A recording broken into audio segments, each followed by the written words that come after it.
The men who flew the Dauntless used to say that the airplane taught you very quickly whether you trusted it or not. It didn't look fast. It didn't look dangerous. And it certainly didn't look like something that could fall straight out of the sky without shaking itself to pieces. To anyone standing on a carrier deck, watching it taxi into the sunlight, it looked more like a metal turtle with wings stubby, stout, almost polite. The pilots joked that if a Dauntless ever got into a beauty contest with a fighter, the judges would apologize to the fighter for wasting its time. But what it lacked in sleekness, it made up for with a peculiar kind of stubbornness. And that stubbornness came directly from one engineer's controversial decision long before the war began. Before we jump back and tell us where you're tuning in from, and if this story touches you, make sure you're subscribed because tomorrow I've saved something extra special for you. In the late 1932, when the US Navy first put out the call for a new scout bomber, Douglas Aircraft sent a small team of engineers to design something functional, stable, and predictable. Dive bombing was still a young art, more legend than science. The Germans were experimenting with it, the Japanese too. But no one truly understood the structural demands a real dive would place on an airframe. Pilots would talk about dive angles, about bombing accuracy, about slipping between clouds and flak. Engineers, however, talked about metal fatigue and catastrophic failure. The two sides were separated not just by training but by imagination. The pilots imagined themselves falling like hawks. The engineers imagined wings snapping off like brittle twigs. In that environment, one Douglas engineer, unassuming, meticulous, and slightly obsessed, proposed something the others considered extreme. He wanted the new bomber's wings to be built in a way that deliberately shifted stress loads during a dive, allowing the entire structure to flex more than usual. Flexibility equals survival, he said in meetings, often to raised eyebrows. Most aircraft at the time were built with as much rigidity as possible. Flex was considered dangerous, a sign of weakness, but he insisted that a dive bomber was not like other planes. In a vertical descent, every force multiplied, and rigidity became a liability. If the plane could not bend slightly, it would break. Colleagues argued with him. Supervisors quietly warned him to reconsider. Test data from other aircraft showed that too much flex could lead to wing twist, and wing twist at high speed could lead to disaster aileron reversal, uncontrollable rolls, violent oscillations. They reminded him that the Navy hated unpredictability. They built doctrines around reliability, around procedures that worked every single time, not around a wing design that behaved differently at high speed. But he wouldn't budge. He redrew the stress distribution models by hand, each one, covered in eraser marks and annotations. He recalculated load factors at angles no responsible pilot would ever attempt. And then he asked the factory to produce the first prototype exactly as he had designed it. When the Navy test pilots received that prototype, they didn't know any of this. They simply saw an aircraft that behaved strangely. In level flight, the controls were firm and predictable, but in steep dives, the plane felt alive, shivering, vibrating, the wings bending just enough to make even experienced men grip the stick a little tighter. What the pilots didn't know was that the vibrations were exactly what the engineer expected. The structure was absorbing the stress instead of fighting it. The plane wasn't losing integrity. It was moving with the air rather than against it. But at the time, no one believed that could be intentional. The first test dives were commanded at modest angles, 45 degrees, 50, 55. These were ordinary dive bomber profiles. The evaluators checked structural rivets afterward, inspected the wings, poked around the joints. Everything held. A few hairline stress marks, but nothing abnormal, so they increased the angle 60 degrees, then 70. Most planes reached the limits of safe control here. But the SBD prototype held steady, and the pilots began to realize something remarkable. The steeper the dive, the more stable the aircraft became. That was not supposed to happen. Conventional wisdom said, stability decreased in steep dives, airflow became erratic, control surfaces lost authority, planes wobbled, rolled, sometimes violently. But the Dauntless behaved like a dart dropped from a great height, straight, unwavering, almost eerily obedient. For the pilots watching the altimeter spin downward, it was a new sensation, both terrifying and addictive. They could aim the airplane the way a marksman aims a rifle.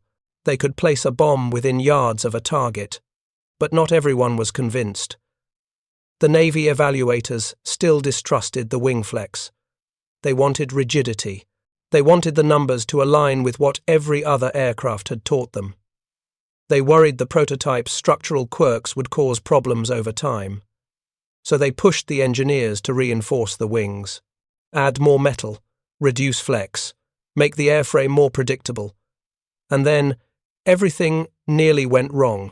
During a later series of tests, while performing a dive steeper than the Navy requested, one pilot reported a sudden, violent control stiffness. The reinforced structure, now more rigid, transferred loads differently than before. The airplane shook harder, not less. Recovery took longer. The pilot landed, climbed down from the cockpit, and told everyone within earshot that the plane no longer felt natural in a dive. The original engineer, who had already argued against the reinforcement, stood silently while the inspectors debated. Numbers said the plane should have been stronger now, but the pilot's instincts said otherwise.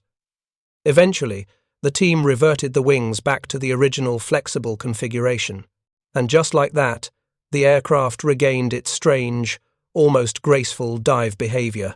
Years later, pilots would describe their first vertical dive in a Dauntless the same way, a moment when the world tilted and the plane seemed to surrender itself to gravity with absolute trust.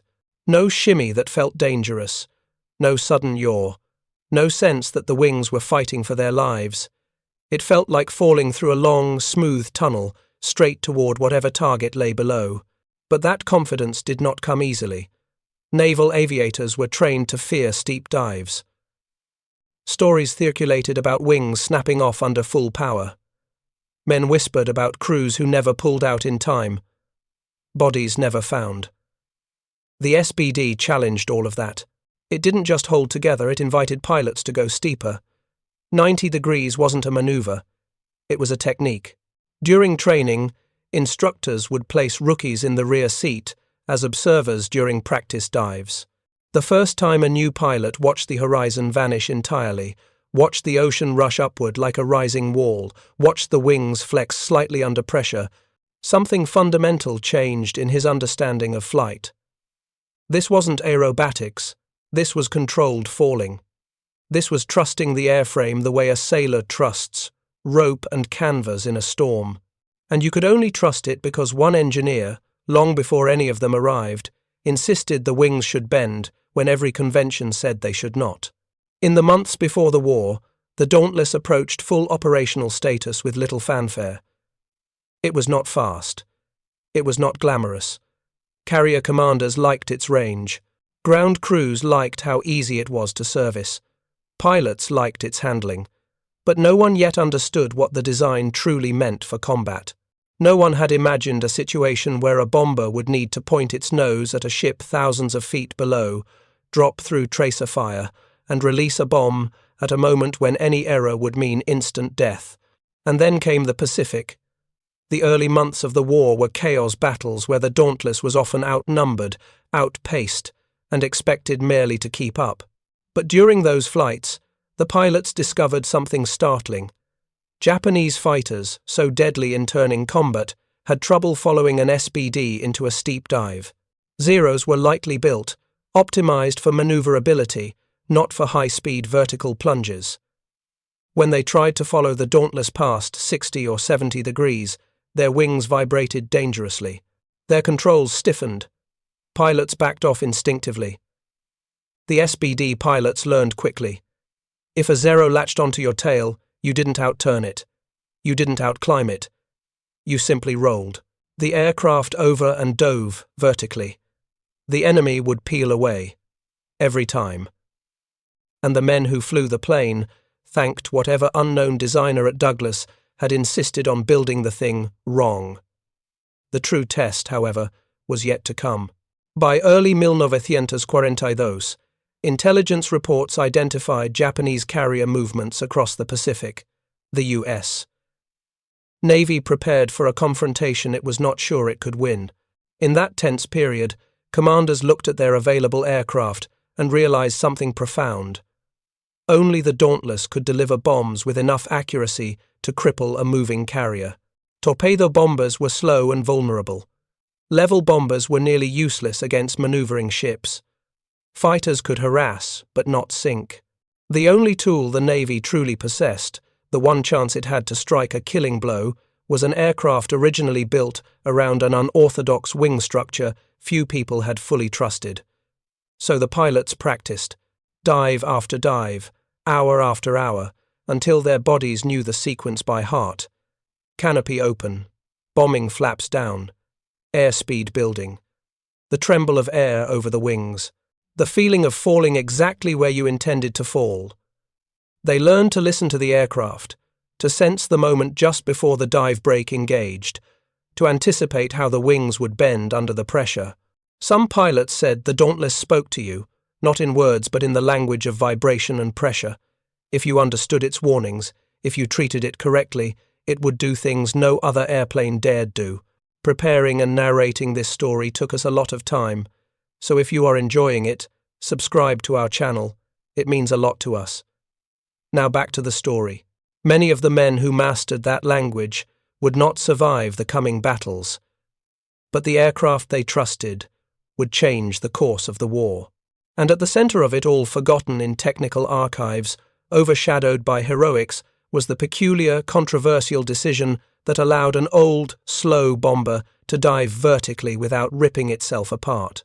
It was a decision made long before anyone knew its significance. A choice that seemed unreasonable, reckless, and even dangerous. But in the dark hours before the Pacific turned in America's favor, that decision would prove to be the most important engineering gamble of the entire conflict.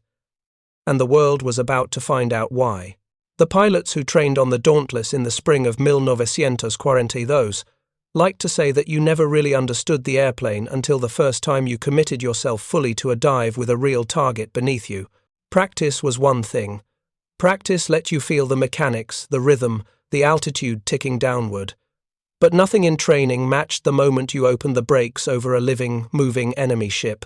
In that moment, the Dauntless stopped being an airplane and became something closer to a guided fall, a deliberate surrender to gravity.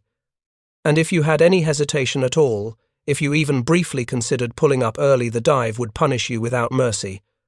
On the morning the U.S.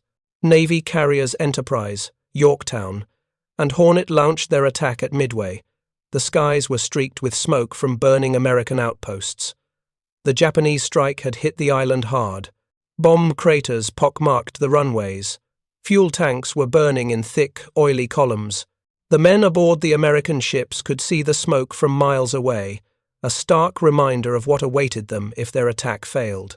The mood aboard the carriers was tense but focused, the way it gets before a decisive moment. Flight deck officers shouted orders over the roar of engines spooling up for launch. The Dauntless crews knew they were flying into a situation that might very well decide the fate of the Pacific. They also knew that their aircraft, more than any other machine in the fleet, offered the best chance of dealing a decisive blow. Torpedo squadrons would go first, they always did, and the men in the dive bombers knew exactly how that often ended. Torpedo planes flew straight, low, and slow. They were magnets for fighters and anti-aircraft fire. Many Dauntless pilots watched the torpedo crews climb into their planes that morning with a quiet, painful understanding that a large number of them would not return. When the Dauntless squadrons finally launched, the sky around them shimmered with the heat of the engines. The takeoff run was familiar, the liftoff slow but steady. Once airborne, the planes climbed into a world where clouds stretched like endless sheets of cotton and the sun glared off the ocean below. The air crews navigated toward the suspected location of the Japanese carriers, scanning the horizon for any sign of movement. Hours of training built into their bones kept them disciplined, fuel checks, formation adjustments, engine monitoring. But each man knew that once the enemy fleet was located, All that calm would collapse into the violent rush of a combat dive. When the attack group finally spotted the Japanese carriers, the scene below looked almost surreal. 4 massive flat tops, with dozens of escorts, moved across the ocean with mechanical precision. Fighters circled above them in deadly patterns. But the carriers were still fully operational, their flight decks buzzing with activity. Japanese crews rushed to rearm and refuel aircraft for a second strike on the American fleet. Timing had delivered the Americans a window small, fragile, and quickly closing. The Dauntless pilots saw the enemy ships and prepared themselves.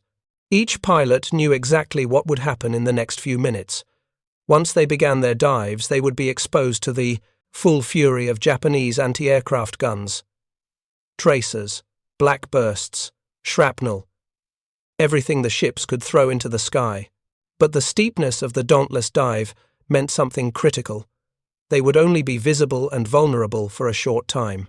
And if their aim was true, if their nerves held steady, one well-placed bomb could cripple a carrier. The signal came. What followed was one of the most dramatic sequences in aviation history, though the men who lived it would later describe it not with excitement, but with a detached clarity that only comes from total focus. The dive bomber groups split, each element choosing a target. The ocean flashed beneath them as they rolled their planes over and pointed their noses downward. The canopy rattled from the sudden change in airflow. The wind roared against the fuselage like a living thing, and gravity pulled them into the void. Some pilots later said that the first few seconds of the dive always felt like falling through a trapdoor. The world dropped away, the weight of the aircraft vanished, and their stomachs rose toward their throats. Then the speed built, and the Dauntless came alive. Every vibration, every shudder of the wings communicated something specific. The airframe was doing exactly what it had been designed to do. The wings flexed, absorbing the stress. The dive brakes held the speed at a manageable level.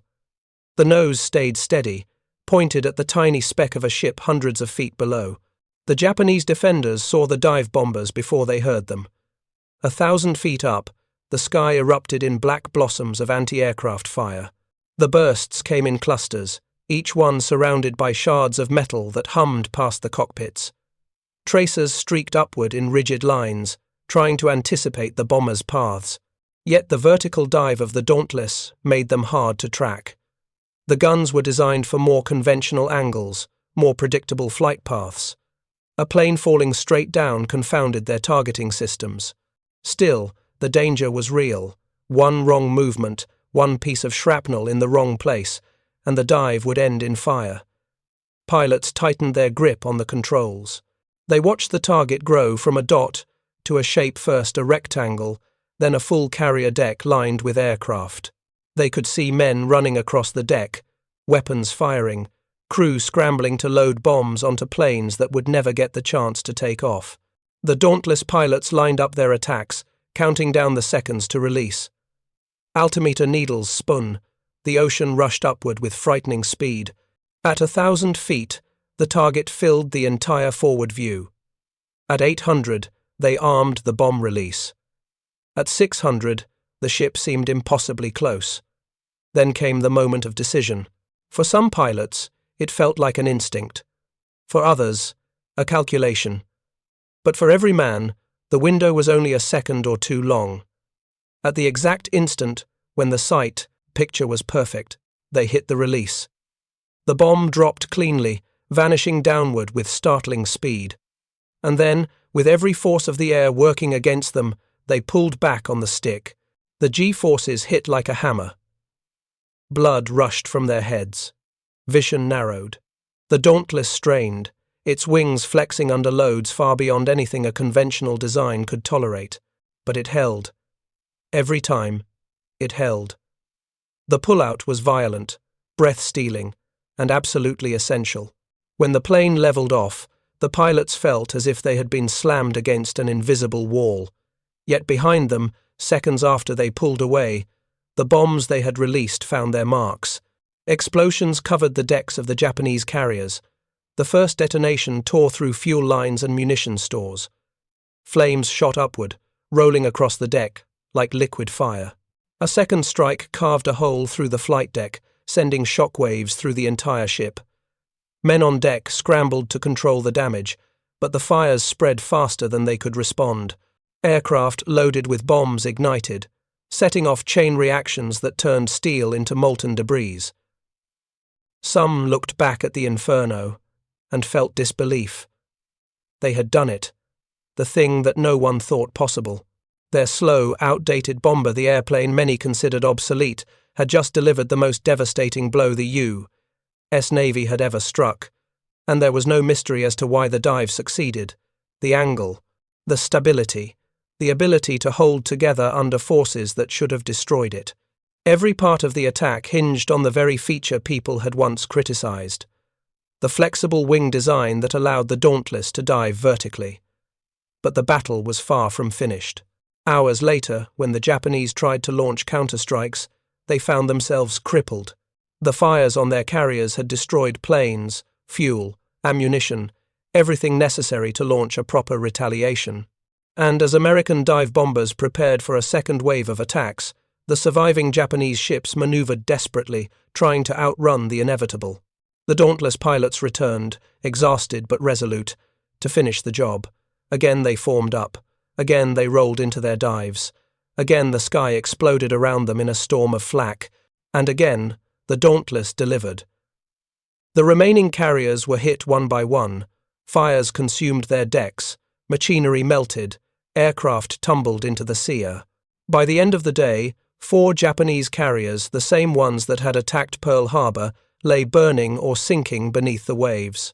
When the last Dauntless planes returned to their carriers, the decks erupted with cheers. Ground crews waved wildly.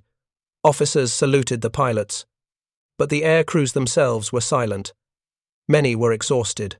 Some were shaken by how close they had come to death. Others looked at the empty spaces on the flight, deck spaces where the torpedo squadrons should have returned, and understood the price of the victory. The world had learned the power of a machine that was never supposed to be extraordinary. The Dauntless became more than a bomber. It became the symbol of a turning point, the embodiment of precision and resilience. And as historians later traced the events of that day, they all returned to the same question: how did an airplane like this exist at all? The answer remained tucked away in engineering archives, hidden behind layers of technical reports and design notes. While pilots earned medals and admirals sent communiques, the quiet truth was that the Dauntless owed its success to a decision made years earlier by one engineer who believed wings should bend in ways other designers refused to consider. He had fought for that choice. He had defended it when critics called it reckless. And on the day when everything depended on the ability of an airplane to dive straight down without disintegrating, his idea held the line. The pilots who flew the Dauntless rarely spoke of engineering details. They talked about courage, luck, and the men they lost. But every time they rolled their planes over and committed to a vertical dive, they placed their lives literally on the ability of those wings to flex instead of break. And because they could trust the plane, because the machine responded exactly as needed, they delivered blows that altered the course of history. As the smoke drifted across the Pacific that evening and the sun set over the ruined Japanese fleet, the Dauntless crews understood that they had done something the world would remember forever. But none of them knew that deep within the structure of their aircraft lay the fingerprints of a forgotten engineer whose unconventional idea had saved them all. In the weeks after Midway, the men who flew the Dauntless found themselves in a strange space between triumph and exhaustion. The victory had been overwhelming, historic, almost unbelievable. 4 enemy carriers gone in a single day. It felt impossible, like something that happened in legends, not in the real world with its fuel shortages, mechanical failures, and lost friends. Yet, as soon as the celebrations faded, reality returned in the form of new orders, new missions, and new dangers. The war was not over. It had barely begun, and the Dauntless, battered and sometimes literally scorched from its dives, was now the backbone of the Navy's offensive air power. Pilots began to develop rituals. Some tightened the same straps in the same sequence before every launch. Others tapped the side of the cockpit twice before closing the canopy. A few carried small tokens from home, worn smooth by months of flying. But what united them all was the quiet, unspoken trust in the airplane beneath them. They began to talk about the Dauntless not as a piece of equipment, but as a partner that had saved them more times than they could count. One pilot described taking multiple hits in the wings during a dive over the Solomon Islands and still making it back to his carrier with the plane vibrating like a jackhammer. Another told of losing hydraulic pressure and having to crank the landing gear down by hand, the whole time listening to the wind sing through bullet holes in the fuselage. In every case, the conclusion was the same. The Dauntless did not give up. Its unlikely resilience was linked to the very design choice that had once seemed flawed. The flexibility that allowed the plane to dive vertically also meant that it could absorb punishment, bend instead of snap, adapt instead of collapse. Mechanics on deck soon realized that even when the wings looked warped or bruised after a hard mission, the underlying structure remained sound. The aircraft's robustness was almost uncanny, something pilots clung to during the long, grinding campaign that followed. During the Guadalcanal operations, the Dauntless became something more than a carrier-based bomber. It became a lifeline. Runways on the island were crude and muddy, hacked from jungle under enemy threat. Planes landed under fire, refueled under fire, and took off under fire. Pilots described hearing gunshots in the trees as they throttled forward. The Dauntless took hits on nearly every mission. Enemy Zeros patrolled aggressively and attacked without hesitation. But the SBD crews had learned a trick that foreign pilots could never match. If things got too dangerous, they simply rolled over into a vertical dive. No enemy fighter could safely follow. The story of Lieutenant Jim Spencer became something of a legend among the men. On a late afternoon patrol, Spencer's Dauntless was jumped by 3 Ceros that tore into him before he even spotted them. His rear gunner fired wildly into the sky, trying to keep them at bay. The plane shook with every hit, metal peeling off in strips. So he did the only thing he trusted.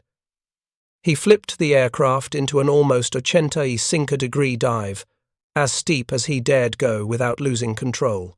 The enemy fighters tried to follow, but the moment they tipped past 60 degrees, their wings began to flutter dangerously.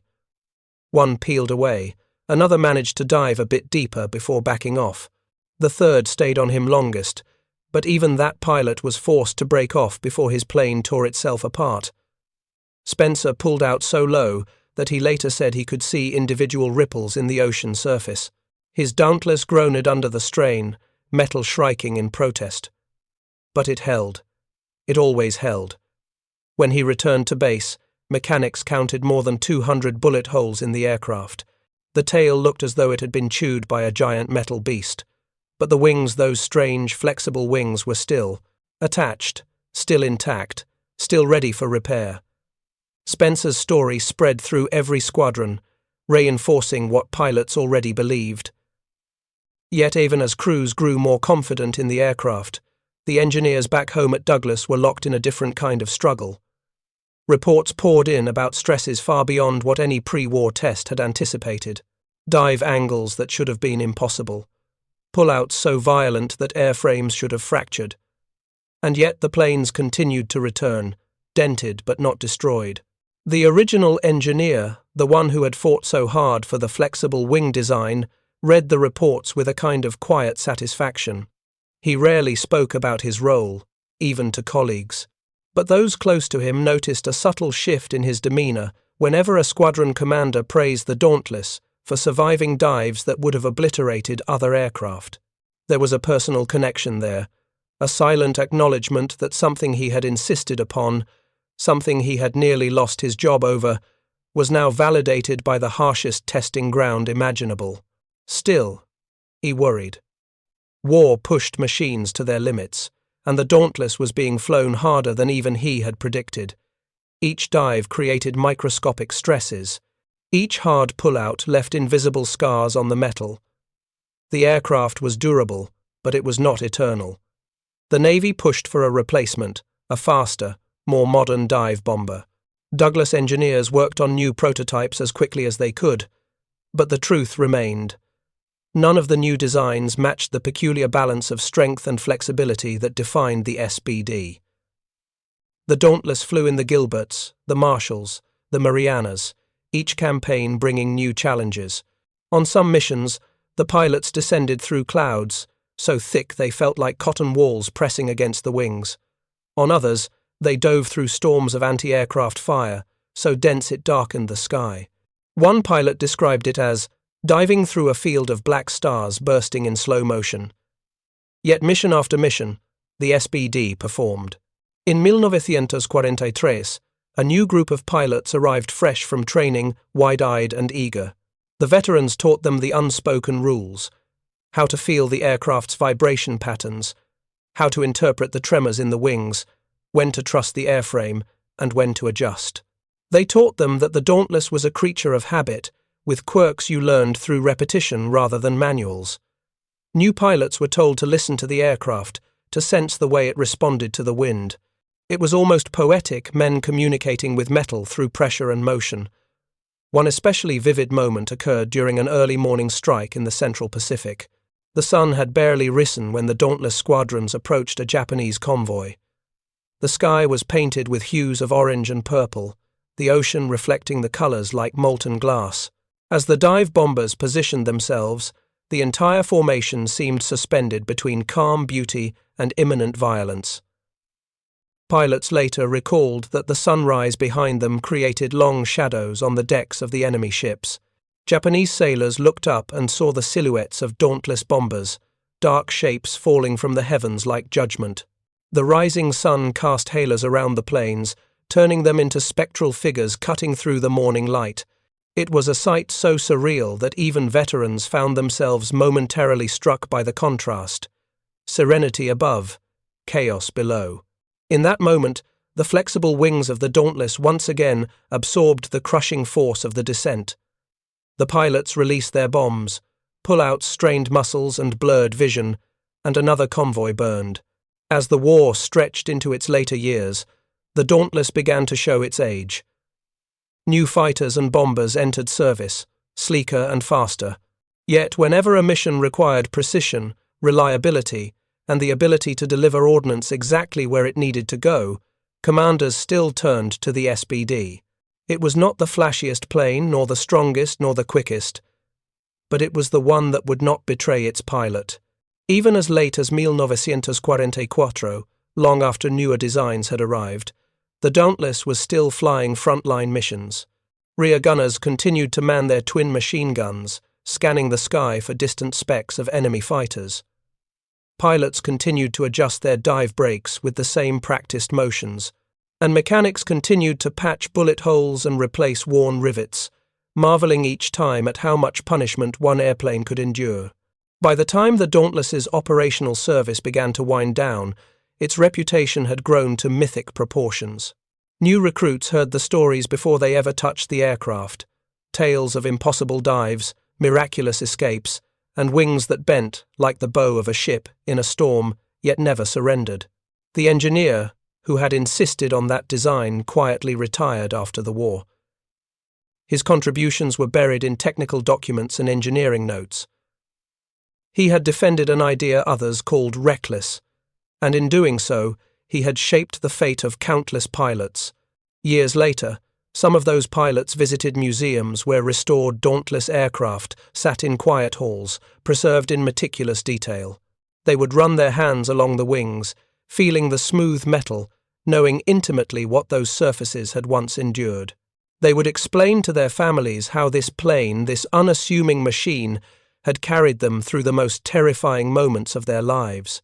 And if anyone asked how such a plane survived dives that should have destroyed it, the pilots would smile softly. They would talk about trust, design, instinct. But what they really meant was something simpler. The airplane had a soul, shaped into metal by a man no one knew, tested in war by men no one would forget. As the Dauntless edged toward the final chapters of its wartime career, the men who flew it sensed a subtle shift in the air.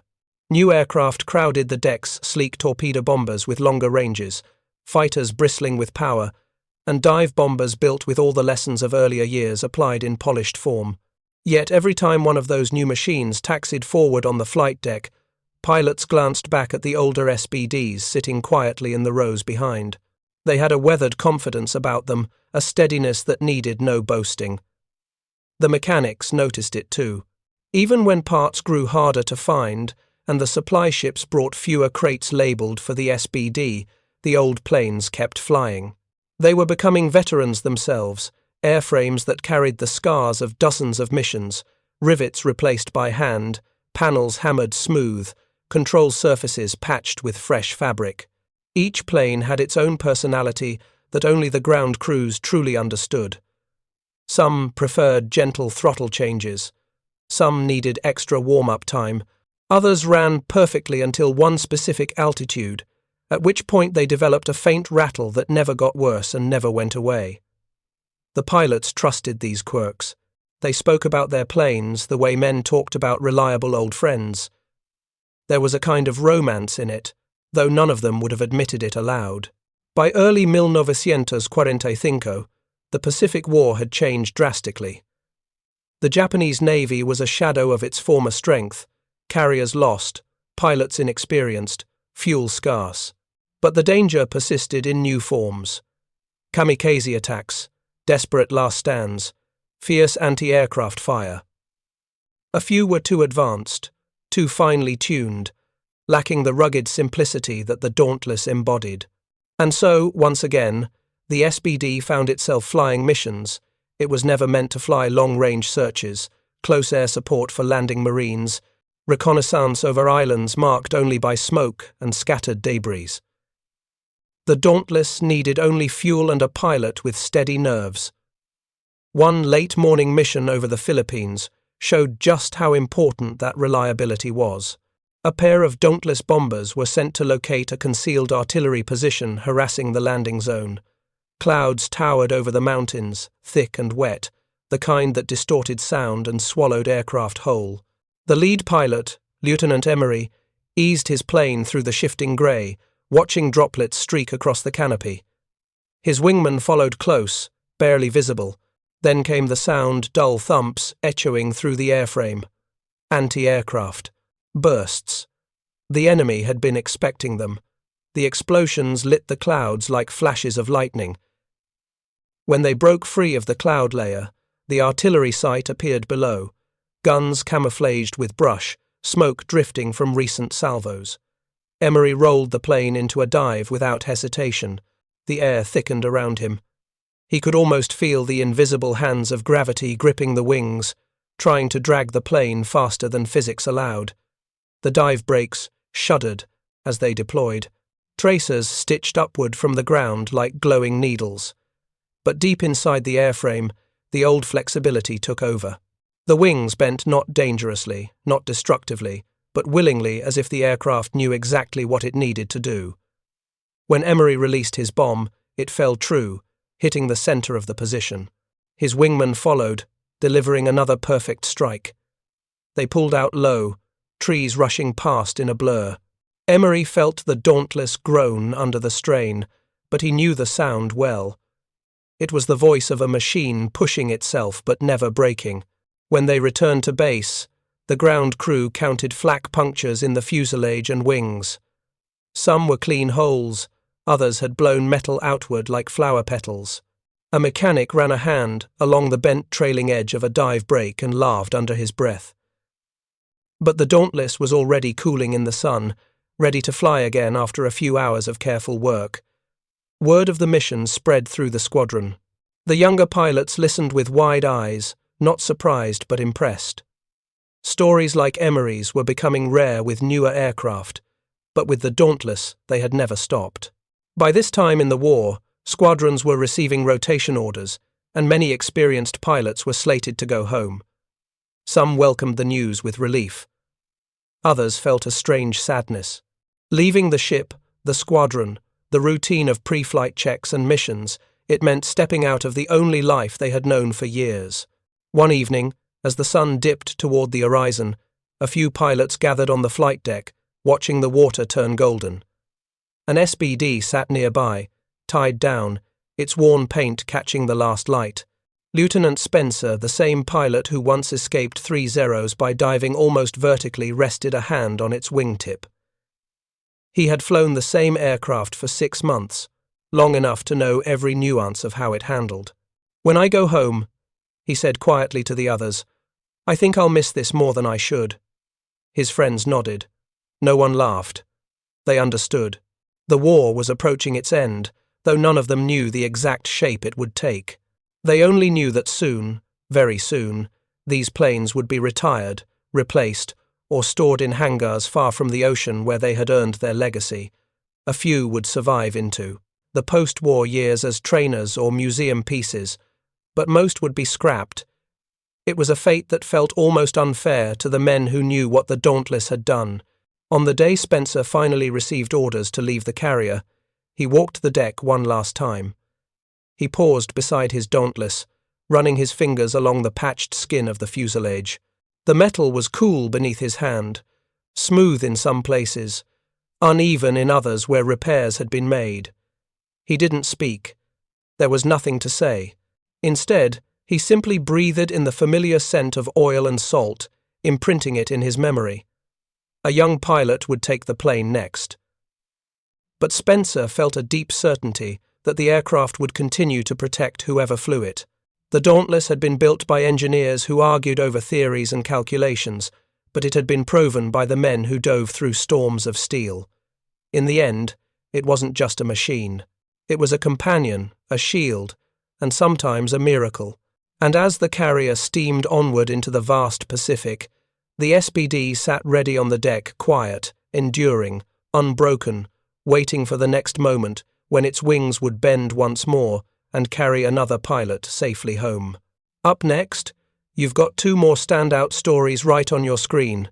If this one hit the mark, you won't want to pass these up. Just click and check them out. And don't forget to subscribe and turn on the notification bell so you don't miss any upload from us.